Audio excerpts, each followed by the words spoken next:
Bonsoir tout le monde, est-ce que vous m'entendez sur mon écran? Vous êtes tous les trois encore en auditeur. Alors, j'ai bien reçu vos invitations que j'ai bien acceptées, mais ça n'a pas changé. Donc, est-ce que vous m'entendez? Est-ce que vous êtes là? Oui. Moi, oui. Présent également. Bon, ok. Eh ben, Je sais pas si Mathis est là, par contre. Mathis, effectivement, je ne l'ai pas vu.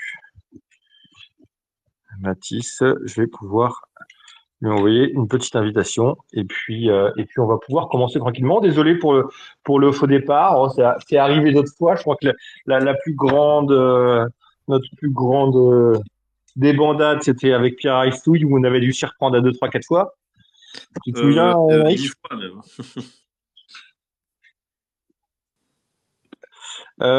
Émeric ne répond pas. Je ne sais pas s'il m'entend. Si, je t'ai dit bonjour tout à l'heure. Ah, je n'avais pas vu. Je n'avais pas entendu, pardon. Écoutez, on va pouvoir commencer. J'ai envie déjà de revenir un petit peu au départ de la situation parce que voilà, comme tout le monde est conscient, on a récupéré un nouveau coach, un coach qui était déjà venu.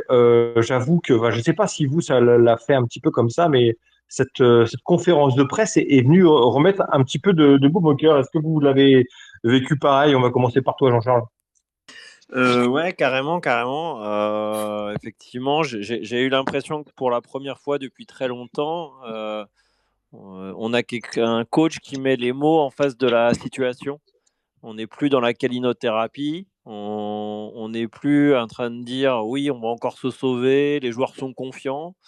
On a arrêté de nous mentir en fait un petit peu. Enfin, moi, c'est le sentiment que j'ai eu et ça donne Donc, de l'espoir. ce que Mais tu bon. renvoies, toi, c'est que finalement, quelque part, tu sens une lucidité qui aurait tendance à te rassurer.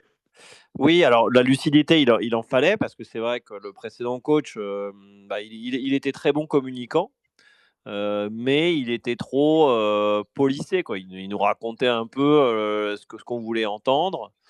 Moi, je préfère que le coach dise la vérité. Tu vois, j'ai l'anecdote sur Ablin qui a dit combien tu as de buts dans l'année 4. Moi, il m'a fait sourire, mais et comme il disait, c'est la réalité. Donc non, c'est une bonne dose de. Je pense que, moi, comme beaucoup de supporters, j'imagine, j'ai été comblé par cette conférence de presse. Maintenant, c'est qu'une conf de presse. Et je vais faire un peu, voilà, l'espoir, c'est comme l'alcool, ça monte vite à la tête si on en prend trop. Donc, une petite dose d'espoir, comme un petit bon verre, ça passe. Ok, très bien. Émeric, tu as pu écouter, toi, cette longue conférence de presse qu'on a pu avoir sur les différents réseaux? Ouais, je l'ai écouté après. Je l'ai pas écouté en direct. Enfin, en direct, je l'ai pas écouté quand elle a été postée, mais je l'ai écouté 1 ou 2 jours après parce que je voulais pas me spoiler avec toutes les petites vidéos que je voyais à droite à gauche parce que j'avais lu que c'était très croustillant, donc j'ai voulu tout écouter et j'ai retiré pas mal de bonnes choses. Après, bon, je vais y revenir, mais c'est un entraîneur moi enfin, entre guillemets que j'aime bien. Voilà, ça me plaît bien, donc on va en reparler bien sûr. Oui, bien sûr, il ne s'agit pas forcément de dérouler toutes vos regards, vos opinions dès maintenant. On garde ça pour le space un peu plus en profondeur tout à l'heure. Atis. Moi, je vais rejoindre Jean-Charles. J'ai exactement le même avis. Enfin, quelqu'un qui pose les bases et qui ne cherche pas à trouver des excuses. Il est direct, il est franc, il le sait que ça va être très compliqué pour sauver le FC Nantes et il s'en cache pas du tout. Et je pense que c'est ce que les joueurs et tout le monde a besoin d'entendre en fait. C'est enfin quelqu'un qui, comme a dit Jean-Charles, qui ne ment pas. Et lui-même sait que dans tous les cas, ça va être très compliqué, mais dès qu'il est arrivé, il s'est mis directement au travail avec 2 entraînements par jour. Donc voilà. En tout cas, moi, la conférence de presse, ça m'a plu parce que j'aime ce genre de coach, un peu à la façon Luis Enrique, entre guillemets, qui n'est pas là pour faire bonne figuration et s'il y a quelque chose à le dire, il va le dire directement. Voilà. Ouais, effectivement, on peut pas lui reprocher de mâcher ses mots à ce coach-là. Mathis, est-ce que tu... Alors, il y a Lulu qui dit j'entends rien et vous? Mince. Mathis, tu nous entends? Tu as pu accepter les invitations? Tu rencontres quelques petits soucis? Non, non, normalement, ça doit être bon. Vous m'entendez là? Bah, très bien, très bien, très bien. Très bien. Excellent. Moi, là, à propos de cette conférence de presse, moi, je l'ai regardé en direct et puis je l'ai aussi regardé une deuxième fois pour bien tout analyser. Et bon, c'était assez unique un peu comme moment, un long monologue. Et c'est vrai qu'il y a eu des choses à la fois surprenantes, intéressantes, il y a même eu pas mal d'humour. Et en fait, on a l'impression il y a une espèce de nouvelle vibes un peu positive qui suit un petit peu l'arrivée de Vaïd. Donc maintenant, on va voir ce que ça donne sur le terrain, parce que même lui, il a dit bon, les paroles, ça suffit maintenant, il faut des actes. Il a fini un peu sa conférence là-dessus. Donc on va voir ce que ça donne, mais en tout cas, c'était un moment assez ubuesque et je trouve qu'il a apporté, je pense, du sourire chez les personnes qui ont vu cette conférence de presse, enfin, pour la plupart, en pouvaient plus depuis longtemps de Cantari et des autres. Ouais, je suis d'accord, effectivement, c'est venu remettre un petit peu une vague de positive attitude sur le peuple nantais. J'ai vu que notre ami Émeric ici présent avait tweeté qu'apparemment ça avait fait aussi un petit peu pareil dans le vestiaire. Alors je me souviens plus forcément de la formulation de ton tweet, mais c'est des échos que tu as pu avoir, Émeric, ou c'est toi qui l'interprétais comme ça? Alors pour tout te dire, en fait, c'est un tweet qu'on a posté quasiment en même temps avec Manu Merceron. Et j'ai trouvé ça très drôle parce que j'ai dit putain, mais j'avais l'impression d'avoir eu une info assez rapidement quand même par rapport à ça. Et en fait, il se trouve qu'on a eu l'info de la même personne, donc c'est pour ça qu'on a tweeté en même temps. Donc ce qui m'a rassuré, c'est qu'effectivement, on avait quand même tous les deux comment dire, des Des personnes, retours? ouais, des retours un peu différents aussi, qui nous racontaient la même chose. Je dis pas que c'est à 100% sûr, mais bon, en général, quand on a plusieurs personnes qui nous racontent la même chose, c'est que ça coïncide plutôt pas mal. Pour tout dire, en fait, il y a des joueurs, quand on leur a annoncé la nomination de coach Vaïd, c'était un peu moral dans les chaussettes. Il y en a beaucoup qui s'attendaient vraiment à vivre des mois un petit peu douloureux jusqu'à la fin de la saison. Et en fait, alors je disais dans le tweet que certains joueurs avaient fait un petit peu, ça avait fait un petit peu volte-face. C'est-à-dire que en fait, ces joueurs-là, précisément, je ne parle pas des autres parce que j'ai pas d'infos à ce sujet-là, mais les joueurs qui avaient un peu de mal avec l'arrivée de coach Vaïd, et ben en fait, après le premier entraînement, il y a eu comme un regain d'énergie, comme une source de Oh, motivation. Voilà. oh, un petit reboost un petit peu? Ouais, un complet reboost. Après, comme je l'ai dit, c'est dans les têtes. Dans les têtes, voilà, moi, je suis quasiment sûr de ce que j'avance. Maintenant, il va falloir que ça se voit un petit peu sur le terrain.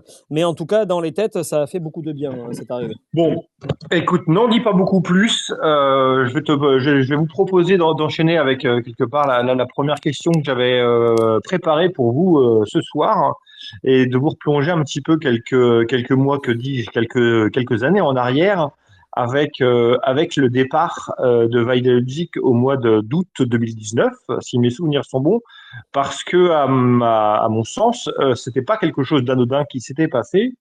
Je rappelle qu'il n'a pas été licencié par Valdemar Kita, lui qui a le licenciement facile, mais qu'il est parti la veille quasiment du premier match de championnat. À l'époque, je vais commencer avec toi, Jean-Charles, par exemple. À l'époque, Jean-Charles, comment tu avais vécu, comment tu avais perçu un petit peu, quel regard tu portais sur ce départ de Vaïd? Alors, faut pas. Je pense qu'avant de parler de ce moment-là, il fallait vivre la saison qu'on venait d'avoir, qui avait été très très très compliquée avec le décès d'Emiliano Sala. Donc, je pense que il était peut-être un peu plus sensible à l'environnement et à la gestion avec l'Equita. Et je pense que son départ, même si le timing était inapproprié, je pense qu'on pourra tous le dire, il était dans une certaine logique quand tu connais le fonctionnement au club, quoi. Moi, j'ai juste ça à dire. Après, je me souviens pas précisément, je sais pas si tu as les éléments du mercato, mais je pense que les griefs de Vaïd étaient justement par rapport à un mercato qui s'annonçait encore une fois médiocre, comme on en a connu beaucoup. Bah, en tout cas, c'est ce qu'il avait reproché à sa direction, effectivement, le mercato qui était pour lui pas suffisamment qualitatif. Et surtout, il avait fait une liste de noms et il s'était plaint que quand on avait cherché à piocher un petit peu dans la liste il avait mis une liste avec des joueurs assez chers. Et des souvenirs que j'ai de la presse de l'époque, c'est qu'il n'avait pas forcément, il s'était pas forcément il n'avait pas forcément pris en considération le budget que les présidents avaient donné. Donc, il y avait des joueurs avec des salaires assez onéreux et donc à 100, 120, 130, 150. Et quand il y avait des propositions qui étaient faites, c'était des propositions pour des salaires à 50, 60. Donc, grosso modo, c'était divisé par deux, ce qui a renvoyé à Vaïd Aliodik le fait qu'on se fout clairement un de sa gueule et deux des joueurs qui étaient sollicités. Émeric, toi à l'époque, comment tu avais vécu, perçu ce moment-là? Moi, je vais rebondir sur ce que disait JC. Je pense qu'effectivement, c'était une saison où il fallait qu'il y ait il fallait qu'il y ait un renouvellement. Tu peux, enfin, à mon sens, tu peux pas vivre une saison, une bonne saison après une tragédie pareille si tu gardes un noyau commun similaire. Il fallait qu'il y ait une page qui se tourne. Ça a été le cas aussi à Liverpool avec le décès de Diogo Jota. Tu vois un petit peu comment ça a vrillé un petit peu derrière.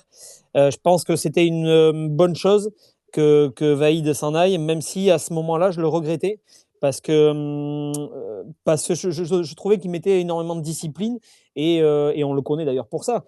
Et je pense que c'est un groupe qui avait besoin de discipline parce que,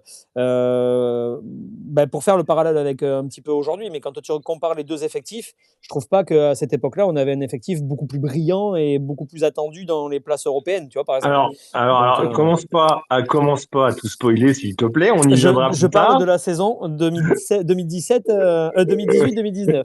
On Oui, n'a non, pas un mais effectif pour briguer une place européenne. oui, On est oui, d'accord. oui. Bon, On est d'accord, on est d'accord. donc à ce moment-là, l'effectif qu'on avait, je pense que pour en tirer le meilleur, il faut une discipline, il faut une rigueur, comme aussi on a pu le constater avec l'arrivée de Conceição quelques temps plus tôt, pardon.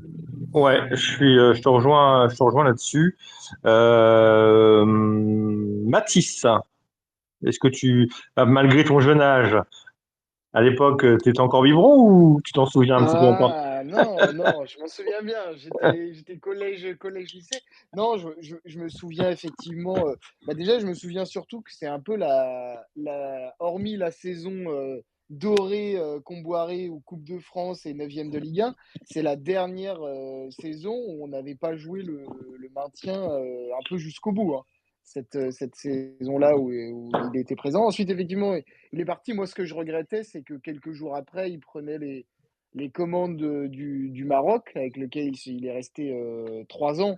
Et ça sent un peu la douille, comme on dit, hein. Il faut pas être novice dans le milieu du foot pour savoir que si un gars part et que quelques jours après, il rejoint une autre équipe, c'est qu'il avait eu des contacts auparavant. Donc Probablement, oui.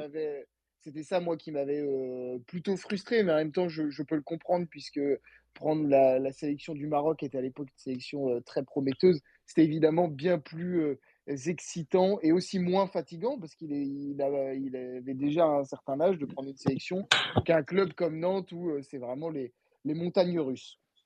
Bah écoute, je vais me saisir un petit peu de la passe décisive que tu me fais parce qu'effectivement, moi j'ai, pour changer, un avis un petit peu différent de mes compères. Et puis je laisserai bien entendu la parole à Atis après. Mais moi, à l'époque, j'avais été déçu de Vaïd par son départ, déçu de quelqu'un qui se disait profondément aimer le club et qui l'abandonnait. Qu'il abandonnait pour un désaccord parce que à la limite, enfin, je pense que tous les salariés de France et du monde sont sujets à ça. C'est qu'à un moment donné, tu as une direction et puis quand il t'a dit on investit, on met pas, en tant que membre de l'équipe, bah tu dois te suivre. Et j'avais trouvé ça gonflé et un peu orgueilleux de sa part de dire sous prétexte que lui était là, il fallait forcément qu'il y ait l'investissement qui le soit. Et je rappellerai brièvement au passage que ce mercato-là, du coup, hein, où il est parti avant qu'il soit terminé, c'est le mercato où est arrivé Moses Simon, c'est le mercato où est arrivé Ludovic Blas, et c'est le démarrage, c'est le mercato où Giroto a été replacé en défense centrale, c'est l'explosion aussi de Kolo Muani. Donc, il était peut-être pas si mal loti quand on sait ce qui s'est passé ensuite. Il était peut-être pas si mal loti que ce il a voulu faire croire à l'époque. Mais bon, j'entends aussi l'argument de JC sur le contexte émotionnel de l'épisode Emiliano Sala. Atis, Alors pour moi, ça va aller très vite parce que j'avais 12 ans à l'époque. Donc ça va aller très très vite pour ma part. Mais bon bah je regrette pas d'avoir pris la parole avant alors. ah, totalement. Mais après, je me suis quand même renseigné sur son départ en 2019. Et si je dis pas de bêtises, c'est surtout par rapport au mercato pratiquement inexistant qu'il y a eu, entre guillemets, parce que lui, il visait, entre guillemets, un panel de 50 joueurs sur sa liste, et il n'y en a aucun qui était venu, apparemment. Ouais. Donc, c'est surtout pour ça qu'il avait claqué la porte. Et honnêtement, si je me mets à la place d'un coach qui a perdu, malheureusement, dans une circonstance très tragique, un peu son joueur préféré, entre guillemets, qui était Emiliano Sala. Forcément, quand on passe de perdre son meilleur joueur, entre guillemets, à ne recevoir aucun joueur juste après de ce qu'on veut réellement, je comprends qu'il ait un peu pété un câble, entre guillemets. Puis après, ça en dira long sur, sur le recrutement au FC Nantes. Mais voilà. Jean-Charles, tu voulais répondre? Oui, je voulais juste. J'ai fait quelques petites recherches en écoutant sagement mes collègues. Alors, comme le disait Emeric, suite à cet événement, il y avait besoin que des joueurs voient autre chose. Mais bon, les faits sont là. Il y avait eu départ de Diego Carlos à Séville, de Valentin Rongier à l'OM en toute fin de mercato, de Lucas Lima, de Kofi Gigi, de Kouateng, du gardien titulaire Tatarou El Ganassi, je pense que personne ne s'en souvient. Limbombe était aussi parti. Et en arrivée, il y avait eu le coup double de Guingamp, Blas Coco. Un qui laissera encore moins de traces, Mola Wagé. Apia, on connaît son niveau. Mediabet, c'était intéressant. Il y avait Alphon et Moses Simon. Mais bon, je pense qu'au moment où il est parti, il y avait juste, à mon avis, Coco et Blas qui étaient arrivés. Et Non, on Blas, avait... il est arrivé le dernier jour, Blas. Ah bah ok, donc Blas, tu c'est vois, arrivé le dernier jour. Abaïd devait être, Mehdi Abaïd devait être là. Moses Simon devait pas être là. d'accord. Il Mais y le a peut-être mercato Alban était. Lafont qui est arrivé tôt. Alban Lafont était là parce que Alban Lafont fait partie des premiers, je crois. D'accord. Euh, non, tout le monde n'était pas là. D'ailleurs, je sais pas pour l'anecdote, je sais pas si vous vous souvenez, mais jusqu'à la toute fin du mercato, on cherche encore un défenseur central. Et quand Gourcuff place en défense centrale, c'est parce qu'il n'a pas le choix et c'est pour dépanner. Et Oui, après, oui. Giroto s'installe à ce poste-là, mais au tout Et, départ, et Kita était, ce qui est rigolo par rapport au parallèle qu'on peut faire, c'est que Kita était dans le même état d'esprit qu'il a été cette année, c'est-à-dire récupérer de l'argent, il avait c'est ça. il avait une balance bénéficiaire de près de 23 millions d'euros. Donc, il avait remis 13 millions d'euros, notamment le plus gros chèque sur Blas. Mais effectivement, oui, il voulait récupérer des sous cette année-là. Ouais, je crois qu'on avait dû acheter Blas 6-5, je crois. 8 avec les bonus. 8, exact, bien vu. Mais bon, quand y a les 2 millions de Mola Wagé, bon, sans Ah oui, commentaire. Sans non, commentaire.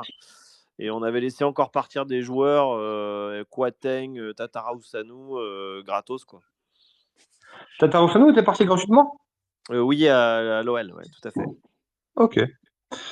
Bon, eh ben, écoutez, je vais vous proposer de poursuivre avec la petite journée un petit peu qui a conduit à l'arrivée de Vaïda Logic. Et puis je vais commencer avec toi, Emeric.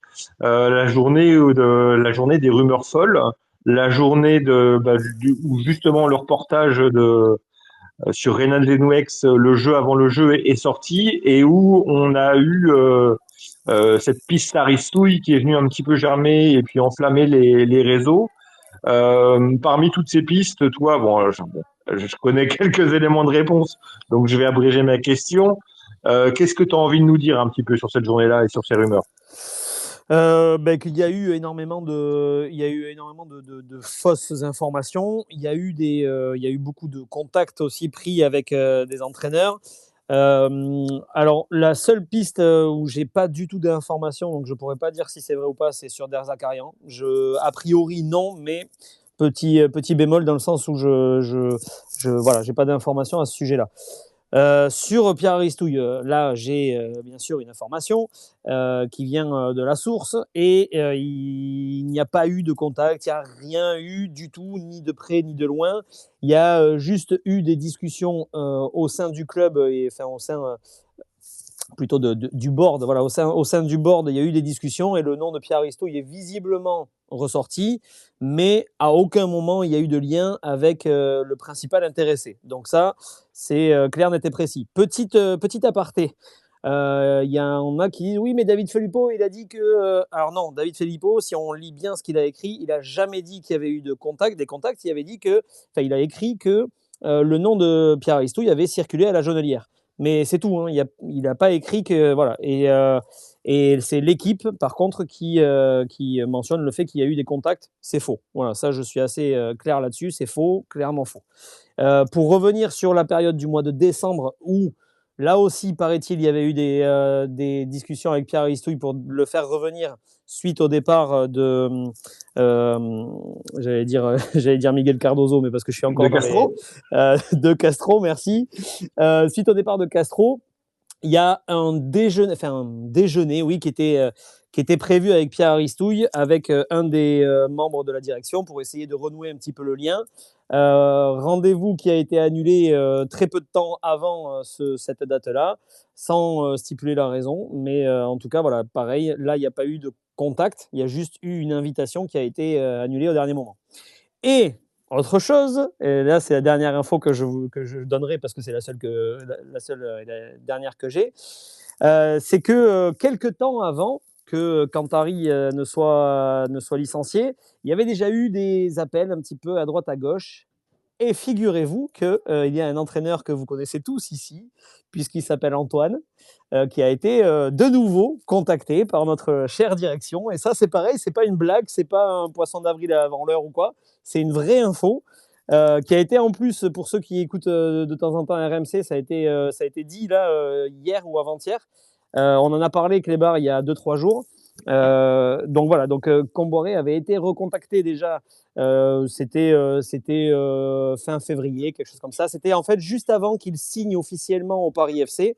Il y avait eu des discussions avec le Paris FC et il avait déjà donné un accord verbal au Paris FC. Et c'est pour cela que ça ne s'est pas fait. Mais il avait bien été recontacté, encore une fois, par la direction du FC Nantes.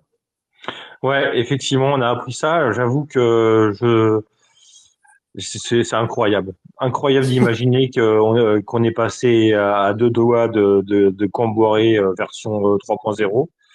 Je suis très content, à titre très perso, qu'on ne soit pas retombé dans ce piège-là. Mais c'est quand même incroyable.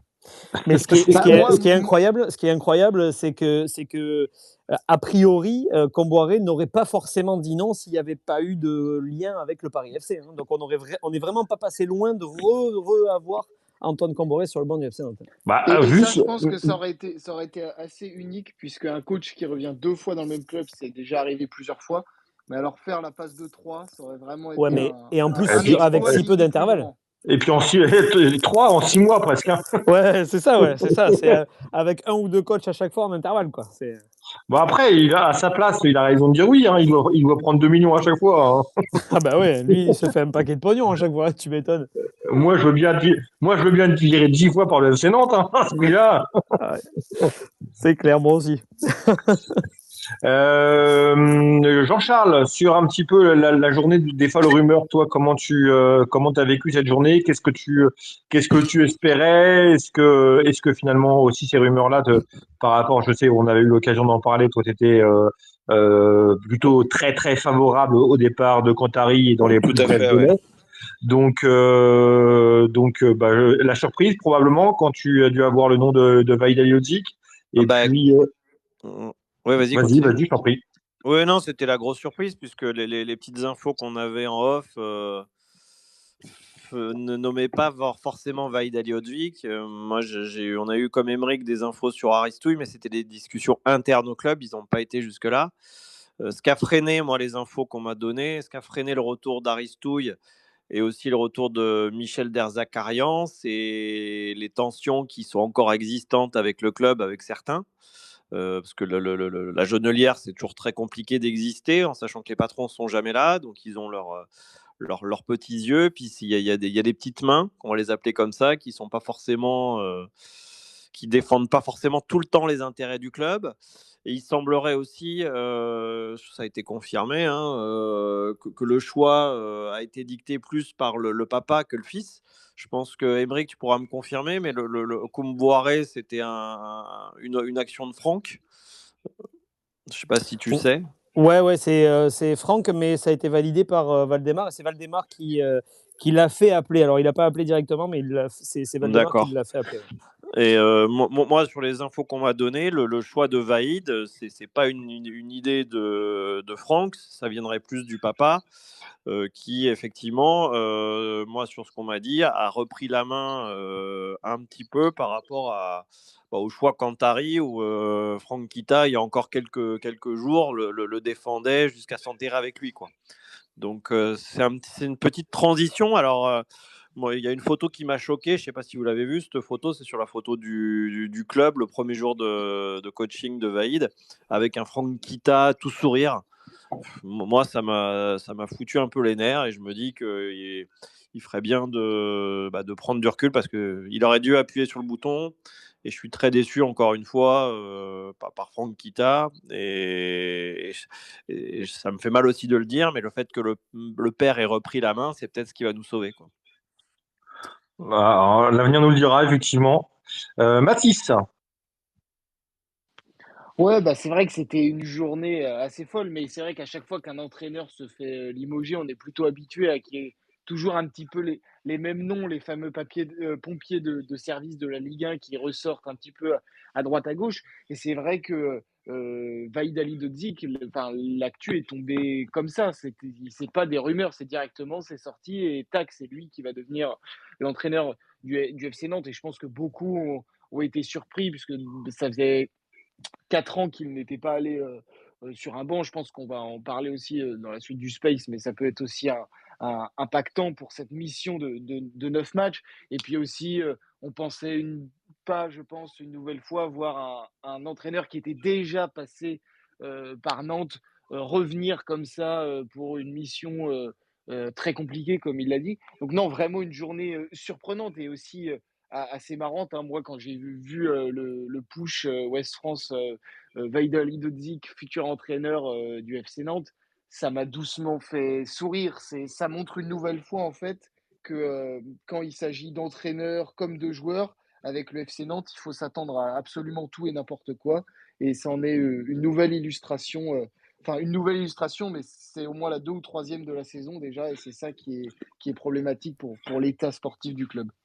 pour rigoler un petit peu, entre le mercato d'hiver et là, ce qui vient de se passer avec le changement de coach, on aurait pu retrouver Camboré, Ludovic Blas et Moses Simon, hein. Ah, on était pas loin Il manquait plus que prendre Kolo Muani en prêt de la Juventus et le gratter à Tottenham. Et puis on reformait le trio magique. Mais bon, il y avait plus de pièces. On cassait le L'équipe de prêt France de allait la peau et chercher. on était bon, hein. Mais Ah, ça et montre chez vraiment moi, que pour certains, le FC Nantes, c'est un jouet, hein. Oui, ouais, effectivement. Après j'ai vu un truc qui m'a beaucoup fait rire. C'est une image je crois que c'est Winamax qui a mis ça. C'est une image de Vaïd lors d'une conférence de presse et ils mettent en sous-titre avec en fait Puel, Comboiré et Vaïd Halilhodžić sur les bancs de Ligue 1. Donc ils mettent entre guillemets comme si c'était Vaïd Halilhodžić qui parlait. Les absents pour ce match, Jérémy Toulalan, Frédéric Darrocha, machin. Et attention au retour de Daniel Luboya qui revient en force à Strasbourg, des trucs comme ça. Je trouvais ça très amusant aussi parce que c'est vrai que Je l'ai vu, ouais, c'était rigolo, ouais. quand on regarde les bancs de Ligue 1, c'est vrai que Puel, Comboiré et maintenant Vaïd, ça montre quand même un sérieux manque d'imagination et de confiance de la part des présidents de Ligue 1. Pas que du FC Nantes, Et, parce que Puel, il fallait le et, sortir aussi, hein. c'est Oui, ça, alors, mais toi, il faut le sortir, et puis même Comboiré pour le Paris FC, on en a parlé vite fait, mais il fallait le sortir aussi, Ouais. effectivement. Oui, mais ce qui est assez étonnant, c'est que pour l'instant, Puel, ça marche. Il a éliminé d'ailleurs Nantes en Coupe de France. Ils sont en train de remonter puisqu'ils ont gagné hier. Comboiré, là, il a encore fait nul avec Strasbourg. Alors, est-ce que Vaïd va faire la passe de 3? Il va être le troisième un petit peu vieillard Enfin, expérimenté après, à sauver après un Nice, club? On va le voir. Nice, ça marche. Si Vaïd nous fait ça avec Nantes, on peut déjà y aller en Ligue 2. Ça sert à rien, hein. Parce Ouais, que puis pour moi, depuis Nice, son arrivée, Nice, ils étaient sur 3 défaites de rang, non? bah ouais, ouais. Et puis non, c'est pas folichon, hein. Je suis en train de revérifier parce que du coup, j'ai eu un doute, mais c'est vraiment Ah non, non, non, pas. mais quand je dis qu'ils sont corrects, c'est qu'ils vont sauver et que c'était l'objectif qui avait été donné à Puel, parce qu'il y a un moment, ils avaient peur pour la relégation, c'est plutôt là-dessus. D'ailleurs, Ok, ok, ça va être ok. le cas pour Vaïd. Si Vaïd, il nous sauve, ça va pas être le Barça des années 2000, hein. Ouais, Ce serait après, bien. après, si on gagne, admettons, parce que Vaïd l'a déjà fait. Imaginons qu'on gagne contre le PSG parce que le PSG doit absolument voilà, s'en sortir en Ligue des Champions, etc. Imaginons on gagne, on n'est qu'à 7 points entre guillemets de Nice. Donc Nice, enfin, c'est pas non plus. Faut pas qu'il... Moi, je me souviens d'un FC Nantes il n'y a pas si longtemps qui avait 12 ou 13 points d'avance. On disait oui, c'est bon. Et là, c'était la dégringolade. On s'est sauvé à la dernière journée, hein. Donc, C'est ça, c'est ça. voilà, faut qu'ils fassent gaffe, les amis niçois, quand même, hein. Atis, toi, ton regard un petit peu sur sur les folles journées nantaises. Bon, à mon avis, mon avis va rejoindre un peu tout le monde. Oui. En interne, à Tribune Nantaise, on s'y attendait forcément comme tout le monde. Moi, j'étais pas chaud forcément d'un départ d'Ahmed Kantari parce que je me mettais à la place des joueurs et changer 3 fois d'entraîneur en une saison, c'est chaud. Ouh. C'était chaud, mais ça m'a fait un peu changer d'avis justement en voyant comment dire, la conférence de presse. Parce qu'on s'attendait un peu justement soit à un Pierre Aristouille, soit à un Michel Derzakarian, enfin un retour. Mais pas à ce retour-là, donc je pense que personne n'aurait mis une pièce sur Vaïd. Et finalement, je pense que pour un mal, pour un bien, je pense que c'était la meilleure chose à faire. Je pense. Je pense que, hormis Antoine Quand tu Comboiré, dis, tu parles du changement de coach ou tu parles de l'arrivée de Vaïd?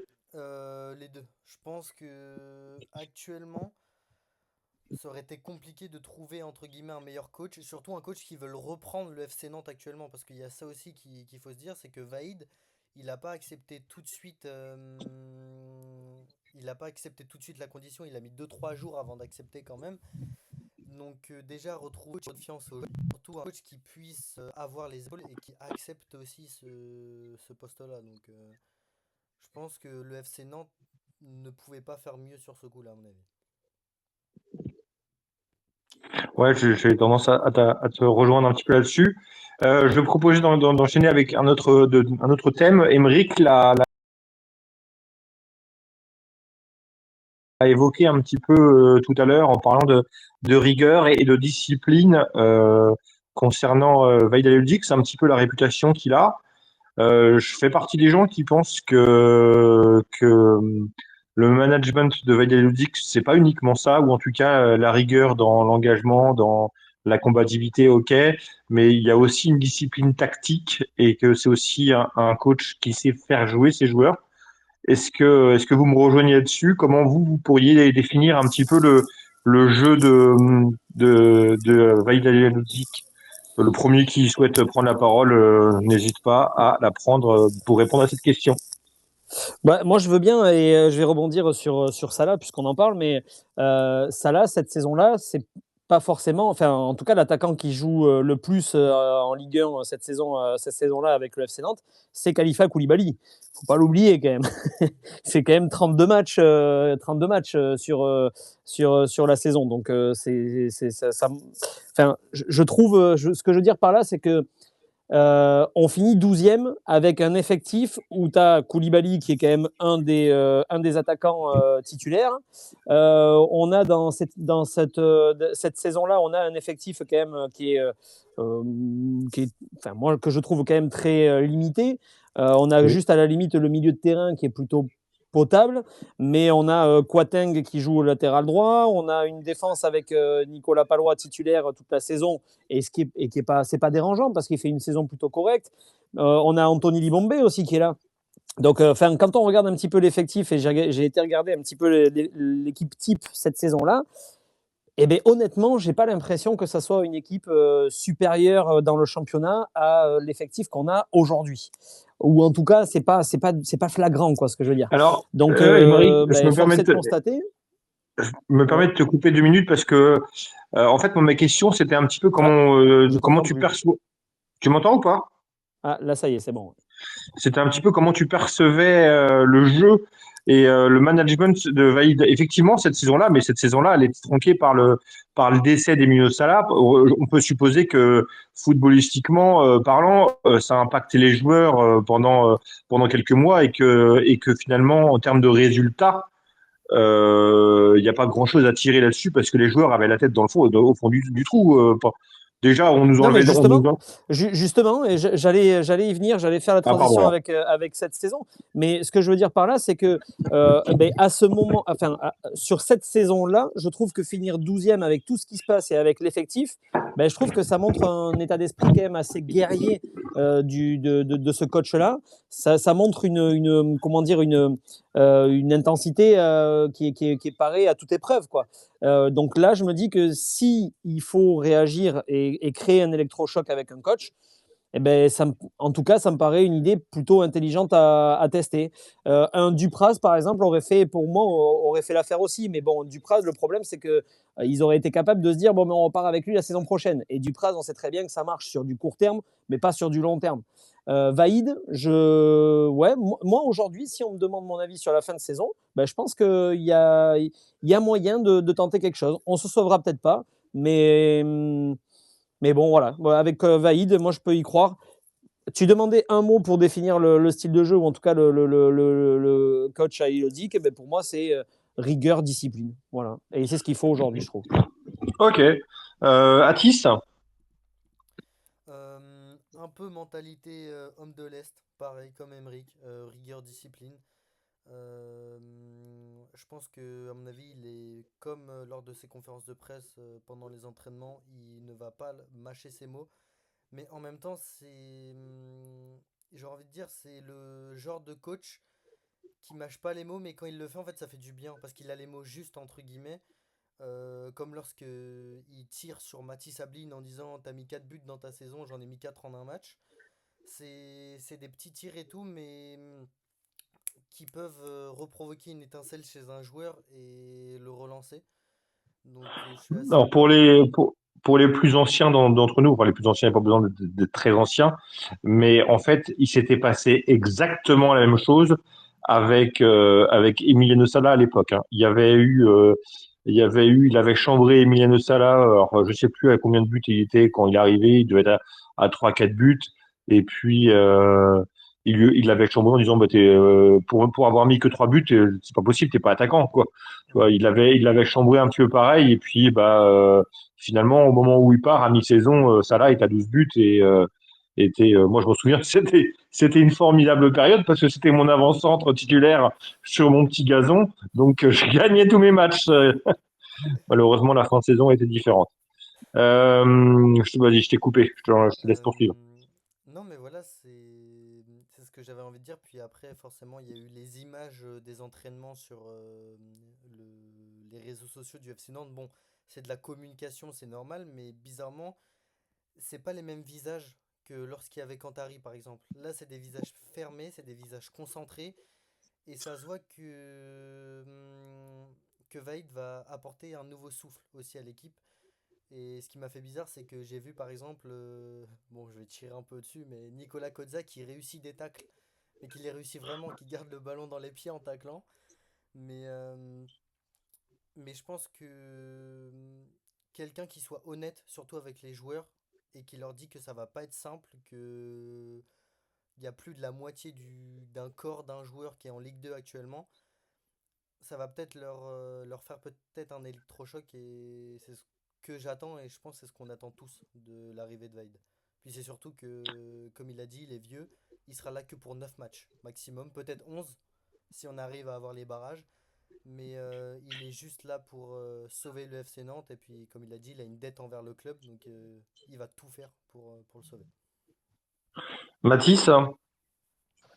Ouais, moi je trouve que c'est un entraîneur qui est en fait assez unique aujourd'hui dans le paysage un peu footballistique. Déjà, on l'a vu, la conférence de presse où il enchaîne les monologues et qu'il y ait très peu de questions de journalistes sur 40 minutes, c'est assez dingue. Ce qu'il dit aussi est assez surprenant.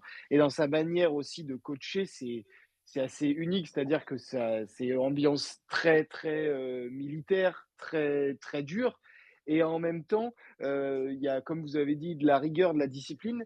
Mais en même temps, sur le terrain, on pourrait penser qu'avec de la rigueur, de la discipline, l'ambiance militaire, ça serait un bloc défensif et une équipe qui joue en contre-attaque.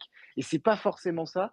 Ça peut être aussi un jeu tourné vers l'avant. Et ça peut aussi être un peu du tout ou rien, malgré la rigueur et la discipline. Moi, j'ai le souvenir de matchs quand il coachait Nantes, où des fois, on roulait complètement sur l'adversaire et on savait au bout de 20 minutes qu'on allait gagner le match.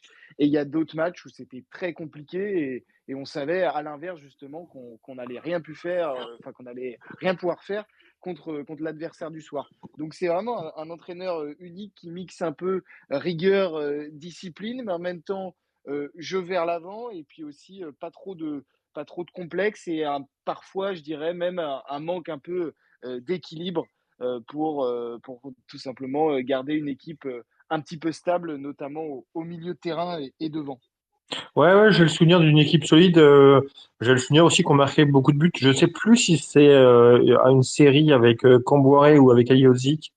Vous allez me tirer les Si, si, oreilles. si, mais il y a une C'est- série 5-0 contre Guingamp, 4-0 contre Toulouse ou 4-1, je ne sais voilà, plus. Et bah, si, voilà, voilà. c'est là où Salah enchaîne les doublés et les triplés. Et c'est vrai que c'était justement ce genre de match que j'évoquais où on avait l'impression, bah, enfin, ça faisait longtemps qu'on n'avait pas vu un Nantes comme ça rouler autant sur ses adversaires. Surtout, c'était des adversaires un peu au même endroit au classement que nous. Et c'est vrai. Et à l'inverse, il y avait d'autres matchs, c'était beaucoup plus compliqué. Et je pense que ça va être un peu pareil cette fois, c'est-à-dire que sur les 9 matchs, je nous vois bien en gagner 2-3 assez facilement et nous faire exploser contre 2, 3 ou voire 4. Donc ça va Ouais. vraiment être un peu. Enfin, je pense pas que ça va être une équipe qui, par exemple, va enchaîner les matchs nuls comme avait fait Domenech au début de son court règne. Non, non, bah écoute, on verra bien. J'ai tendance à avoir envie d'y croire moi aussi. J'avais une idée en tête, mais du coup, je l'ai zappé. Je vais laisser la parole à Jean-Charles et puis avec chance, ça va me revenir. Oui, moi, je rejoins un peu tout ce qui a été dit par rapport à ça. Je suis bien évidemment content qu'il n'y ait plus Cantari, parce que pour moi, c'était, je pense, le pire coach qu'on ait eu sous l'ère du FC Nantes. Il a réussi quand même la performance. Alors, et c'est là où je veux en venir. Je pense que là où il s'est totalement loupé, c'est qu'il n'a pas réussi à tirer la meilleure quintessence des joueurs qu'il a. Et je pense que notamment avec ce qu'on disait, l'exemple d'Ablin, le chambrage, moi j'attends du coach Vaïd qui justement mette des joueurs en face de leurs responsabilités et les mette dans de bonnes dispositions. C'est ce que j'attends principalement du coach Vaïd. Maintenant, une fois que j'ai vu la conférence de presse, même si ce n'est qu'une conférence de presse, c'est que je regrette qu'il ne soit pas arrivé, notamment peut-être avant le match d'Angers, parce que les attitudes auraient été totalement différentes. Les cartes sont rabattues. La compo, à mon avis, va surprendre beaucoup de personnes lors du prochain match. Moi, je m'attends à une compo très, très étonnante. Bon, alors, moi, je me permets de te couper parce Vas-y, que vas-y, j'ai vas-y. rigolé. J'ai pensé à toi parce que je m'attends à quelque chose d'assez proche de de ce que proposait Cantari, puisque si tu regardes les compositions qu'il utilisait à l'époque avec Nantes, finalement, tu regardes, c'était défense à 5, les trois au milieu et deux pointes. Donc finalement, on est Ça, très très proche c'était à la fin, ça. Hein. Ça a quand même beaucoup c'est- bougé. Hein. c'était très proche de ce que faisait Qatari. Et par contre, c'est aussi ce qu'on a pu dire des fois dans le space, c'est que tu peux avoir une défense à 5, mais avoir une animation assez offensive et du coup avoir des résultats complètement différents. Donc je me suis dit comme quoi c'est pas toujours l'animation ou en tout cas le schéma à remettre en question. Vas-y. Alors, oui, tu as raison, mais sur les 5-3-2, on avait 8 profils défensifs. Donc, c'est ça. Et Vaïd, contrairement à Kantari, où on a vu que son ambition était souvent d'attendre, je pense que Vaïd a conscience qu'il faudra gagner des matchs. et son prédécesseur, moi, il nous a plombé sévère, il a plombé certains joueurs. Il a eu un comportement, on l'avait signalé ici, où la punition était un coup en tribune, un coup sur le banc, un coup sur le terrain. On ne comprenait rien du tout. Donc voilà, moi je pense qu'avec Vaïd, je m'attends à. Je suis plus confiant que lors du dernier Space. Voilà.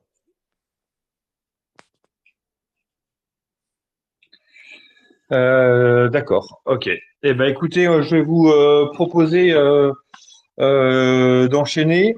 Selon vous, quel joueur peut tirer un petit peu son épingle du jeu sur cette fin de saison avec l'arrivée de Coach Valide? Est-ce qu'il y a des joueurs particulièrement que vous attendez rebooster, requinquer, des joueurs, voire même des associations de joueurs? Émeric? C'est compliqué ça, là comme ça, pris au dépourvu. Bon, Ablin, je pense que c'est trop facile de répondre à Ablin. Et vu qu'il l'a piqué en conférence de presse et tout, forcément, soit ça crée un électrochoc, soit on le perd jusqu'à la fin de la saison. Et ça serait dommage. J'ai envie de te dire, moi, plutôt un joueur un peu du style Johan Le Penant ou un Louis Leroux. En fait, des joueurs qui font partie des bons joueurs, mais pas des top joueurs, qui sont juste en dessous et avec un peu vraiment de travail, de forcing et un petit peu de suivi derrière. Je dis pas qu'il y avait eu aucun suivi jusque-là, mais avec Vaïd, j'ai confiance sur le côté suivi. Je pense que ça peut. En fait, Vaïd a toujours sublimé certains joueurs, même s'il ne les a pas amenés jusqu'à leur top potentiel. Je trouve qu'il a fait quand même un travail sur la progression du joueur. Donc, avec des Le Penant et des Louis Leroux, des mecs qui écoutent et qui ont envie de progresser, ben, j'ai bon espoir, en tout cas, sur ces joueurs-là. Il est en train de manger sa crêpe.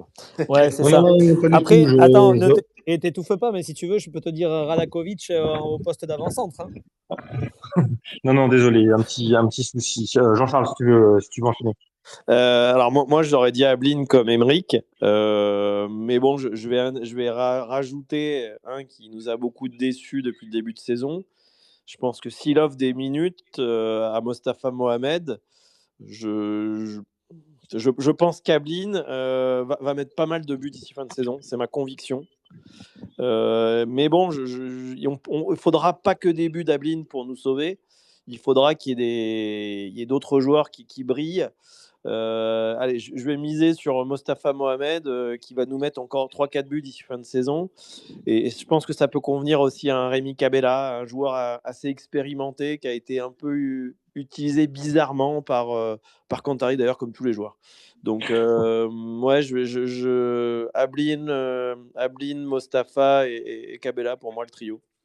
Ouais, j'avoue que je te rejoins un petit peu. En plus, c'est ça faisait partie des compositions qu'il utilisait. Donc, je pense que tout le monde s'y peut s'y retrouver.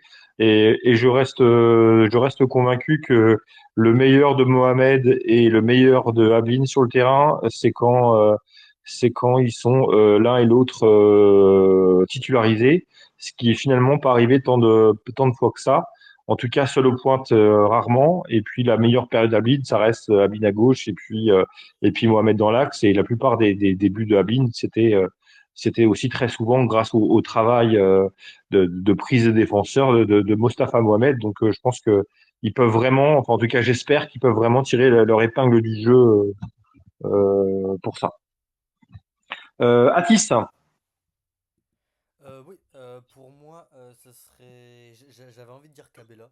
Et vu que ça a été dit, on va faire un peu comme les top et flop, on va essayer de pas redire. Moi, personnellement, je dirais un Francis Coquelin, par exemple, parce que. Comment dire? Parce que normalement, c'est quelqu'un qui doit être un cadre comment dire? Et mince, je me suis perdu tout seul. Ça doit être un cadre et je pense que l'arrivée de Vaïd, pardon, ça peut peut-être retrouver quelque chose dans le vestiaire et en plus de Coquelin, peut-être redonner un coup de boost à deux défenseurs que j'ai envie de revoir un peu plus haut niveau, que ce soit Awaziem et Nicolas Kozza. qu'on aura besoin d'eux jusqu'à la fin de la saison, surtout à Oisième, parce que quand on perd, et ça se voit que c'est un battant, quand on perd, son attitude me rend triste, me fait de la peine, et ça se voit qu'il se donne sur le terrain, et lorsqu'il prend la parole en fin de match, il a l'air dépité, comme s'il était abattu.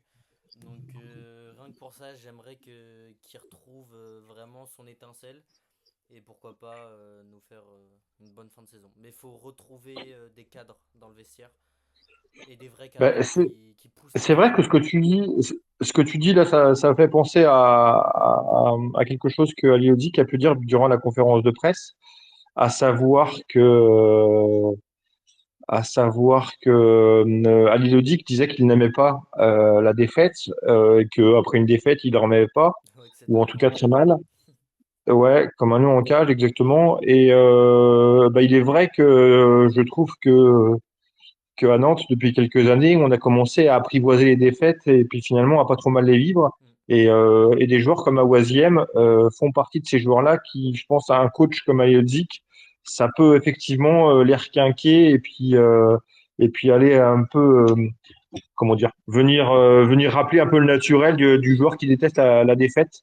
Donc, si on arrive à retrouver un groupe qui déteste les défaites, ça peut être effectivement très très intéressant pour cette fin de saison. Totalement. Après, c'est ce qu'il a dit au FC Nantes. En fait, on a l'impression qu'on s'est justement habitué aux défaites.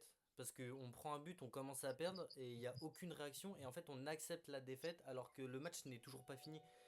Donc, je pense que justement, les joueurs comme Awaziem qui détestent perdre, et c'est normal en tant que footballeur, normalement, on doit tous avoir cette mentalité-là. Je pense que l'arrivée de Vaïd, elle va changer pas mal de choses justement par rapport à l'état d'esprit. Jean-Charles, tu voulais réagir? Ouais, à travers le débat qui est intéressant que vous menez, je me posais une question justement. Quels joueurs ne vont pas réussir à passer le cap Vaïd? C'est la question que je me posais. À savoir mentalement basculer du bon côté. Un Coquelin, j'ai pas de doute. Un Ablin dans son attitude, bon, je me contredis peut-être un peu par rapport à ce que j'ai dit et ce que disait Emeric. Hein, il a été. On va voir vraiment si c'est un grand joueur, Ablin. Mais son attitude sur le terrain, on l'a souvent vu défaitiste, soliste. Et j'espère justement que le petit doute que j'ai sur ce joueur, il y en a peut-être d'autres auxquels vous penserez. Moi, je pense à Ablin en priorité. Il y a des attitudes chez lui que j'ai pas aimé dans la défaite et dans la dureté de nos matchs. Je sais pas si vous me rejoignez. Si, si, je vois ce que tu veux dire. Après, moi, je l'ai toujours interprété comme étant un joueur qui était complètement démuni face au manque de connivence et d'association défensive. Donc, il était perdu dans cette fonction de sauvetage solo et où il était toujours seul. Il cherchait pas à jouer avec les autres. On l'a vu au tout départ de Cantari sur certains matchs. J'ai souvenir d'un Ablin qui était un peu plus en train de chercher à jouer avec ses partenaires et puis qui cherchait un petit peu plus à combiner. Et on l'a finalement très vite perdu. Peut-être qu'on peut espérer que Camboré soit le coach qui l'aide à être un peu plus en lien avec ses coéquipiers. Vaïd, Mais pas Koumbourg. ouais, pardon, ouais, que Vaïd l'aide Oh, un le peu plus. lapsus révélateur. Ben, écoute, on a quand même appris qu'il a failli revenir une troisième fois. Hein, j'ai peut-être pas fini mon deuil, c'est Non, peut-être bien pour sûr, ça. je taquine. Mais je ne sais pas si c'est une question vraiment de mentalité du joueur ou un problème d'absence de stratégie offensive claire, nette et précise. Mais en tout cas, la question que tu poses, j'y sais, je la trouve plutôt légitime. Émeric, Ouais, c'était pour réagir justement aux propos de JC. Je le rejoins par rapport à Ablin. Il faut qu'il progresse, il faut qu'il donne davantage si il veut être mis dans la catégorie des bons attaquants. Petite parenthèse quand même, il n'a pas encore 23 ans, il va les faire bientôt. Donc, je trouve qu'il faut. Enfin, il n'a pas 23 ans et il joue dans un club depuis 2-3 ans qui joue uniquement le maintien. Donc, bon, pour franchir un cap, il faut aussi qu'il puisse être dans des bonnes conditions, etc. Et pour être dans des bonnes conditions, ben, il faudra qu'il parte de Nantes. Après, là, effectivement, moi aussi, j'attends un petit peu plus de Mathis Ablin parce que c'est un joueur que je trouve que je trouve pétri de talent, que je trouve avec un potentiel énorme. Et je pense qu'avec Vaïd, ça peut le faire. Mais attention, cet été, on va changer de coach encore parce que Vaïd ne sera plus là. Et puis, à mon avis, Mathis Sabine va aussi partir suivant l'issue, mais je pense qu'il est quand même un pied déjà dehors. Donc, c'est dans 2-3 ans en fait, qu'on va vraiment juger Mathis Sabine. Est-ce que c'est un bon attaquant ou est-ce que c'est un attaquant type Ligue 1? Moi, franchement, honnêtement, dans 2 ans, dans 2-3 ans, s'il fait un bon choix de carrière, je pense que ça peut être dans le top 5, on va dire, des meilleurs attaquants du championnat. J'enlève peut-être les Dembélé et compagnie, parce qu'on ne va pas abuser non plus, on ne va pas le comparer à Dembélé. Hein. Mais voilà, je pense qu'il peut être vraiment dans le top des championnats de Ligue 1 s'il reste en Ligue 1, mais qu'il part de Nantes. Ouais, qui part de Nantes ou alors qu'on a un bon coach parce que enfin moi je fais partie des personnes qui ont souvent défendu Mostafa Mohamed en disant il n'a pas de ballon, il est toujours tout seul. Cet argument-là, il est valable pour Mohamed, mais il est aussi très souvent, enfin il est aussi valable pour Ablin, hein, Oui, comme le disait Pierre Aissouille, il partait dans cette situation sauvetage il ne pouvait exister dans un match qu'en faisant de la différence seul. C'est bien, c'est intéressant d'avoir un joueur qui a de la qualité pour pouvoir faire la différence seul, mais ça ne veut pas dire qu'il doit faire ça tout le match. non, bien sûr. Et tu vois, Mais en plus, et Vaïd a été attaquant. Donc, peut-être que Halilhodžić peut être le coach qui lui permette de réussir à exister dans un collectif. Ça ne lui enlèvera pas ses qualités individuelles. Ça lui apportera une palette de plus. Et effectivement, à Nantes, il n'a pas ça depuis qu'il est là. Il l'a eu un petit peu avec sur la période d'Aristouille au départ, mais c'est tout, quoi. oui, Et moi, et après je veux juste souligner une chose, c'est que ça va montrer aussi l'intelligence de Mathis Sabine, parce que en termes de légitimité, s'il se renseigne un petit peu sur Halilhodžić, il y a quand même un sacré client à écouter, quoi. Donc, j'espère qu'il aura cette intelligence et cette lucidité de l'écouter, ne serait-ce que par rapport à la légitimité du discours, puisqu'ils ont joué au même poste. Hein. Donc, j'espère qu'il aura cette intelligence-là, au moins. ouais, Ok, Clébar, je voulais juste rajouter vas-y. pour répondre à Emric. Moi, Ablin, on l'attend effectivement dans les actions décisives, mais c'est plus sur son attitude, moi, que je vais l'attendre.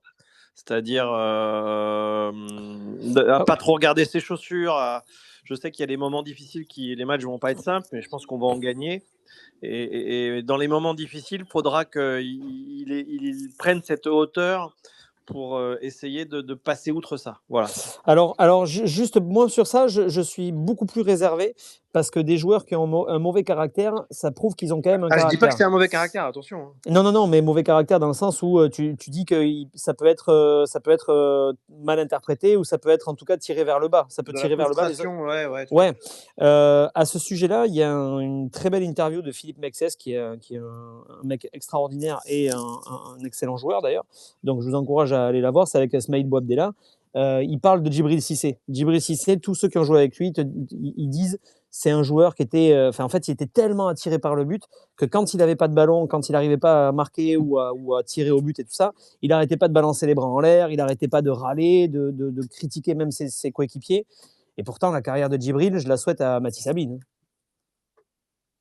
Effectivement. Je lui souhaite la même, effectivement, sans les blessures. Ah oui, sans les blessures, parce que je pense qu'on a tous eu au moins une des deux blessures, on l'a en tête, celle de Djibril. Ouais. Ah bah, il y a des images quand même. Moi, je crois que rien qu'à regarder l'image, j'ai mal. Hein. Ouais, pareil. Atis, C'était quoi la question? Pardon. Pardon, excusez-moi. tu fais ta vaisselle, Atis, ou quoi? Non, mais j'étais en train de. J'étais dans mes pensées un peu, excusez-moi. Des joueurs, des groupes de joueurs qui pouvaient tirer bénéfice un petit peu de l'arrivée de Vaïd. Bah après, je l'avais dit, pour moi, c'était Cabella et j'attendais. C'était Coquelin et j'attendais Awaziem et Koza au tournant. Mais après, forcément, on a tous, bah, comme on vient de le dire, Ablin Ah au oui, tournant. On attend. j'ai dû confondre Atis et Matisse. Oui, je pense, oui. Pardon.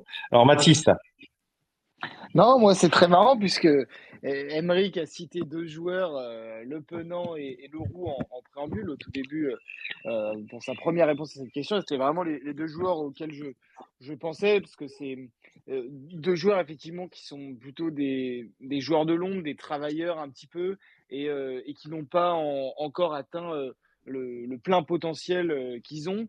Et je les vois bien puisque c'est 2 joueurs un petit peu qui correspondent justement au style avec de la rigueur, de la discipline, des courses. C'est des joueurs, enfin, Leroux, il suffisait de regarder il y a 2-3 ans la Youth League pour voir qu'il avait déjà un sacré volume de jeu. Le Penant, il n'y a pas besoin de le présenter au niveau du volume de jeu. Maintenant, ce que Vaïd, son but, ça va être de développer aussi un peu d'autres, enfin, certains points forts de joueurs. Et là, je pense notamment pour ces 2 joueurs-là, c'est tout simplement leur stratégie, enfin leur capacité à casser des lignes balle au pied avec le ballon et à aussi parfois se retrouver en position de finir. J'espère aussi, par exemple, pour Awaziem, ce qu'on en parlait, qui va réussir à travailler avec lui son jeu au pied, puisqu'à Waziem au pied, ces derniers matchs, c'était une catastrophe. Une balle sur 2, c'était en touche. Donc à chaque transversale, c'était compliqué, surtout quand on, surtout quand on avait une tactique et un coach qui misait beaucoup là-dessus, c'est pas facile. Donc j'espère surtout que, comme d'ailleurs avec Ablin, il va réussir à développer un peu les points forts que peuvent avoir certains joueurs, mais qui n'ont pas eu la chance ou pas la possibilité de le développer sous Castro ou encore sous Cantari. Bon, bah écoute, merci pour ce que tu viens de dire. Puis je trouve que la transition avec ma prochaine question, et puis on s'approche tranquillement de la fin de ce space. C'était maintenant qu'on a parlé un petit peu des cas individuels et des joueurs qui pouvaient un petit peu tirer leur épingle du jeu. Est-ce que selon vous, il a les joueurs pour mettre son style de jeu en place? On évoquait tout à l'heure des mots comme la rigueur et la discipline qui caractérisaient. Moi, j'avais envie de rajouter euh, que la discipline et la rigueur, elles n'étaient pas uniquement dans le physique, mais elles étaient aussi dans le tactique, que c'était un coach qui proposait. Emery évoquait aussi la saison qu'il avait fait qui était plutôt intéressante, et je pense, je m'engage un petit peu, mais sans l'épisode Emiliano Sala, ou en tout cas à l'époque, j'avais envie de croire qu'on aurait pu titiller les places européennes par rapport à ce qu'on proposait sur le terrain. En tout cas, j'avais envie d'y croire. On n'avait peut-être pas l'effectif pour, mais on avait les résultats qui nous y emmenaient, et puis on avait surtout un attaquant qui était en feu. Est-ce que, donc pour revenir à ma question, parce que je me suis un petit peu égaré, est-ce que on a les coachs pour le jeu et la discipline et la Les rigueur joueurs, tu veux dire, les joueurs. ouais, et pour la discipline de Vaïd? Atis qui lève la main. Oui, oui, oui, on a les joueurs parce que les joueurs, ils sont juste en mal de confiance. Comme il l'a dit pendant sa conférence de presse, les joueurs ont peur de jouer à la Beaujoire déjà, ils ont peur de jouer à domicile. Donc si tu as de la confiance et que tu as peur de jouer à domicile, c'est qu'il y a un vrai souci. Donc comme je le répète depuis plusieurs spaces et depuis plusieurs semaines déjà, faut juste leur redonner confiance. Parce que ils ont tous des qualités et on n'a pas du tout un effectif de 17e de Ligue 1. On n'a pas du tout cet effectif-là. Pour moi, on a un effectif de 10e de Ligue 1. Je pense pas que Brest qui sont actuellement justement 10e ait un effectif 1000 fois supérieur au nôtre. Je pense pas du tout. Donc là, il a 2 semaines, enfin une semaine et demie, 2 semaines pour préparer le match face à Strasbourg. Et je pense que ça va le faire. Bon, peut-être pas une victoire face à Strasbourg, même si actuellement c'est un peu compliqué pour eux.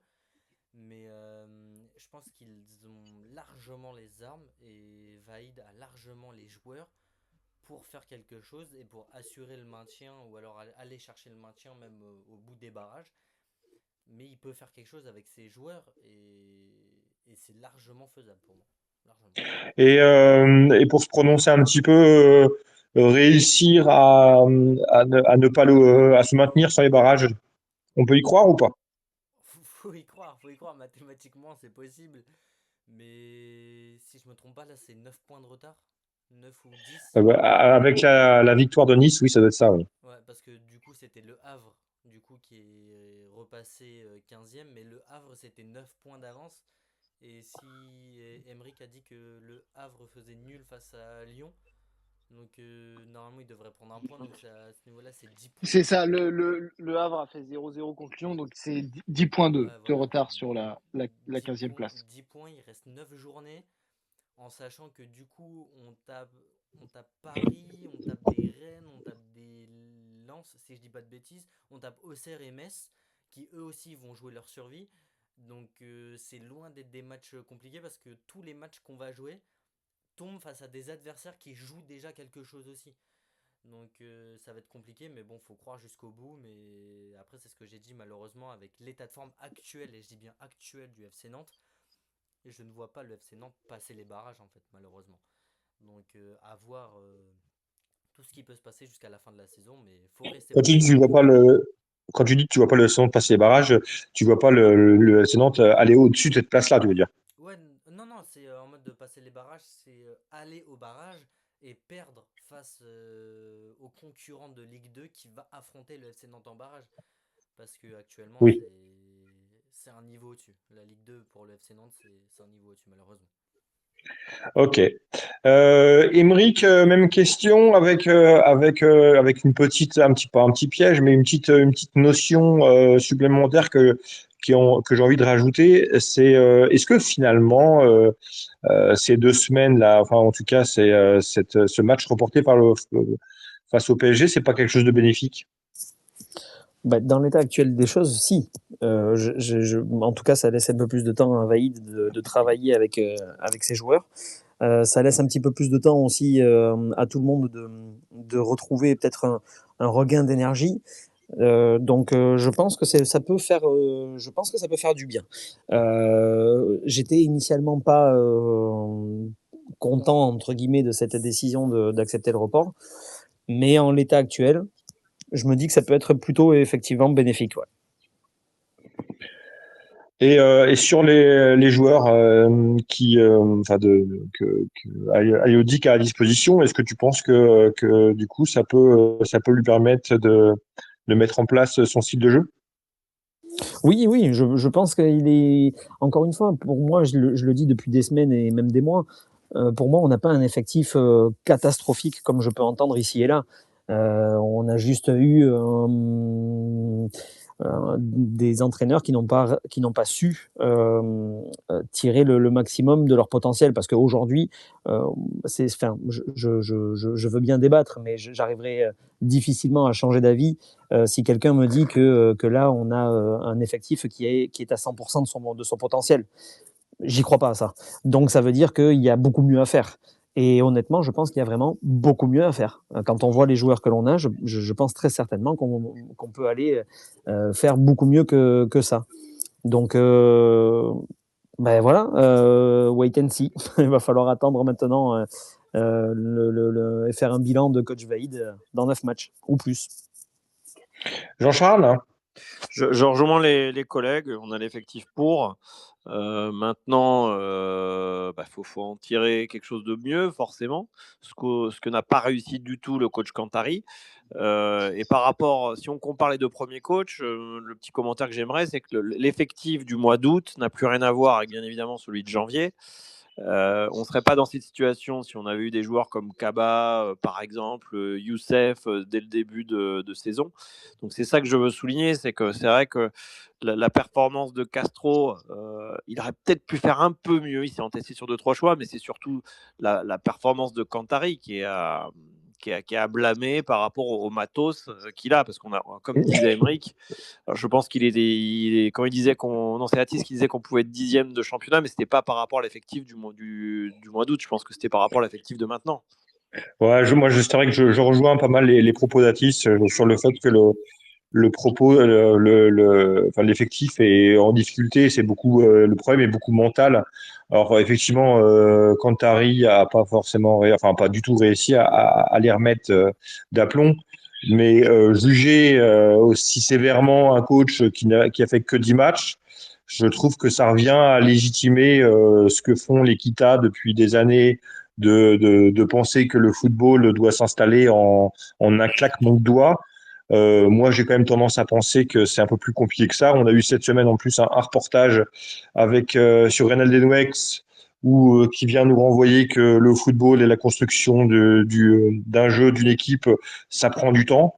Il est clair et évident, et personne pourra te contredire là-dessus, sur le fait que Kantari a raté des choses et que c'est peut-être pas forcément un excellent coach, mais il a quand même, je trouve, des choses positives à mettre à son actif. Et oui, on peut pas non plus juger aussi sévèrement sur un coach qui a fait 12 matchs, quoi. Je te rejoins, mais moi, mon avis est très tranché sur le sujet.